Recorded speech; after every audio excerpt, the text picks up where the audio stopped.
ወንጌል መንግስት ነው። ወንጌል ህግ ነው።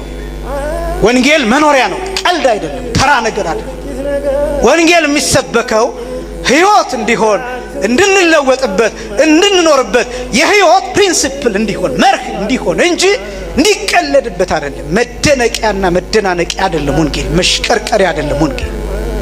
እንድንኖረው ክርስቲያን መኖሪያ አለው። ክርስቲያን ህግ አለው።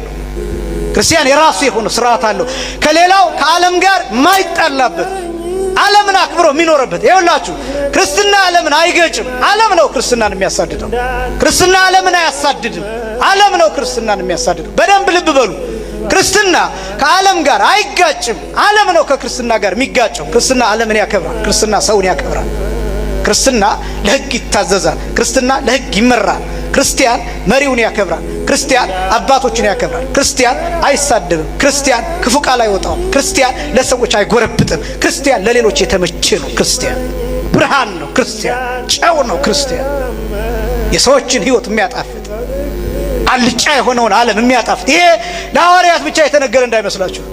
ይሄ ለካህናት ብቻ የተነገረ እንዳይመስላችሁ። ጨውነት፣ ብርሃንነት ለአገልጋዮች ብቻ የተነገረ እንዳይመስላችሁ። ለእናንተም የተነገረ ነው። እናንተ ለጎረቤቶቻችሁ ጨው፣ ለጎረቤቶቻችሁ ብርሃን፣ ለጓደኞቻችሁ ጨው፣ ለትምህርት ባልደረባችሁ፣ ለስራ ባልደረቦቻችሁ ጨውና ብርሃን እንድትሆኑ ተልካችኋል። ወንጌል የሚሰበከው ሐዋርያ እንድትሆኑ፣ መምህር እንድትሆኑ፣ በየቤታችሁ ሂዳችሁ አልጫ የሆነው ግራ የገባውን ሰው እንድታጽናኑትና ብትችሉ ከሃይማኖቱ አምጥታችሁ ክርስቲያን እንድታደርጉት፣ ባትችሉ ባለበት ሃይማኖትም ቢሆን እናንተን እየወደዳችሁ እንዲኖር እንድታደርጉት ነው። እንድትለወጡበት ነው።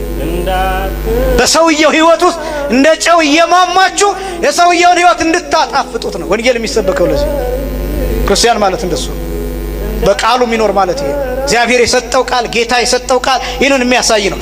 ብርሃን ሆናችሁ በሌሎች ሰዎች ህይወት ውስጥ ጨለማቸውን አባራችሁ እንዳይሞቱ ማድረግ፣ በሞት እንዳይኖሩ፣ በክህደት እንዳይኖሩ፣ በኑፋቄ እንዳይኖሩ፣ በጥርጣሬ እንዳይኖሩ፣ ወጣቱ ራሱን እንዳያጠፋ የምታደርጉበት።